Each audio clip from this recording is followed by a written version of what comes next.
Ipinagmalaki ng Department of Transportation ang mga malalaki nilang proyekto. Kabilang dyan ang kauna-unahang subway project sa bansa na makatutulong para mabigyan ng mas maayos na serbisyong pangtransportasyon ang mga Pilipino.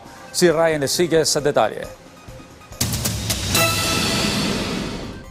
Tiniyak ni Transportation Secretary Jaime Bautista na mapapakinabangan na sa mga susunod na taon ang ilan sa malalaking proyekto ng DOTR. Ilang linggo bago ang State of the Nation Address ni Pangulong Ferdinand Marcos Jr. ngayong taon, sinabi ng kalihim na maraming infrastructure projects ang ginagawa ngayon ng DOTR na pinagpapatuloy mula sa nakalipas na administrasyon.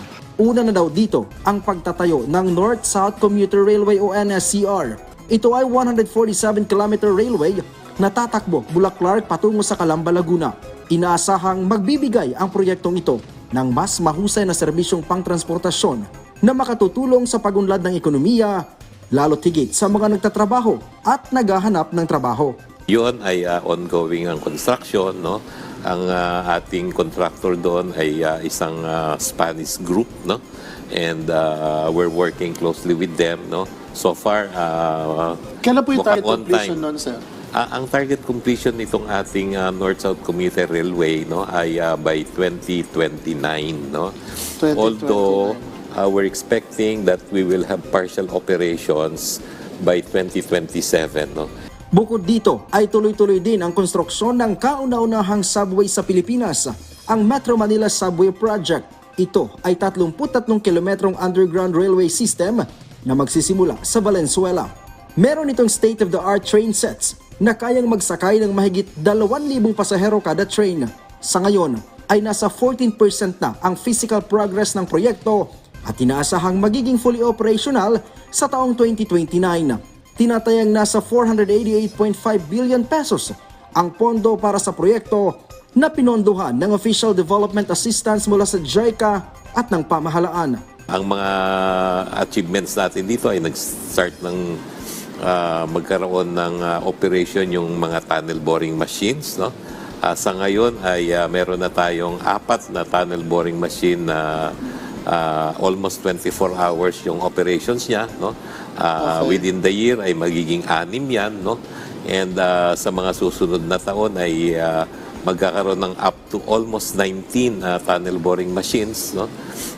Working 24 hours para matapos yung construction. Ibinida rin ni Bautista ang ports development kung saan marami na ang pagbabago sa nasa 700 ports sa bansa. Sa tulong na rin ng Philippine Ports Authority. Sa paliparan naman ay marami na ring proyekto ang nagawa, kabilang na dito ang modernization at improvement sa existing airports.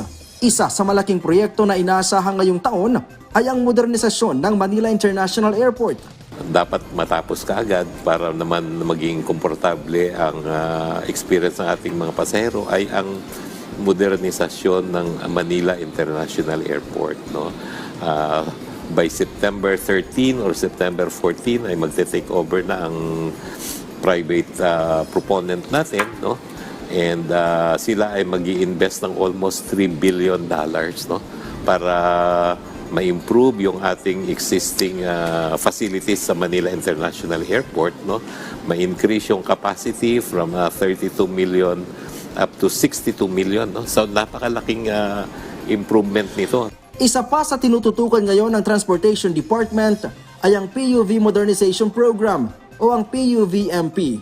Tapos na ang consolidation na unang hakbang ng PUVMP at patuloy rin ang route rationalization.